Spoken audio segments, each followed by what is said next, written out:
महाभारत से जुड़ी यह एक ऐसी कथा है जिसके बारे में आप जानकर हैरान रह जाएंगे। आपने शायद आज से पहले इस कथा के बारे में नहीं सुना होगा। इस कथा के अनुसार पांडवों ने अपने पिता पांडु के मृत शरीर का मांस खाया था। आखिर वो कौन से कारण थे जिनकी वजह से पांडवों को ऐसा करना पड़ा? तो आइए हम आपको इसके बारे में बताते हैं। पांचों पांडवों ने अपने मृत पिता पांडु का मांस खाया था।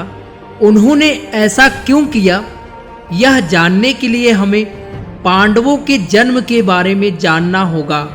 पांडु के 5 पुत्र युधिष्ठिर, भीम, अर्जुन, नकुल और सहदेव थे। इनमें से युधिष्ठिर, भीम और अर्जुन कुंती के पुत्र थे तथा नकुल और सहदेव माद्री के पुत्र थे।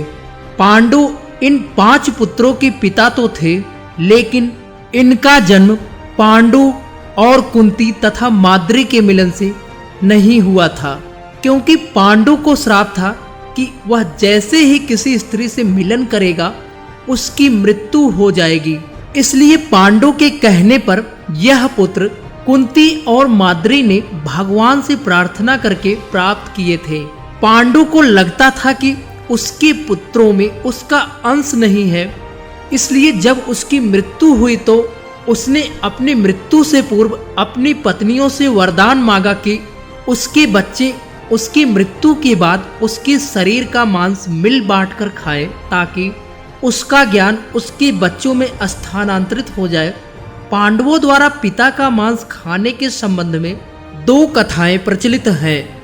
पहली कथा के अनुसार मांस तो 5 भाइयों ने खाया था, पर सबसे ज्यादा हिस्सा सहदेव ने खाया था, जबकि एक मान्यता के अनुसार सिर्फ सहदेव ने पिता की इच्छा का पालन करते हुए उनके मस्तिष्क के 3 हिस्से खाए थे।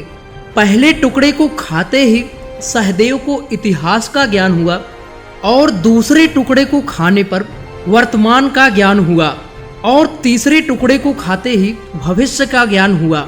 यही कारण था कि सहदेव 5 भाइयों में सबसे अधिक ज्ञानी था और इसी वजह से उसे भविष्य में होने वाली घटनाओं को देखने की शक्ति मिल गई थी।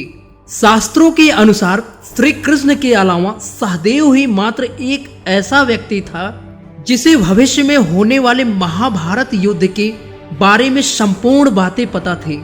श्री कृष्ण को डर था कि कहीं सहदेव यह सब बातें औरों से न बता दे, इसलिए श्री कृष्ण ने सहदेव को श्राप दिया था कि यदि उसने ऐसा किया तो उसकी मृत्यु हो जाएगी।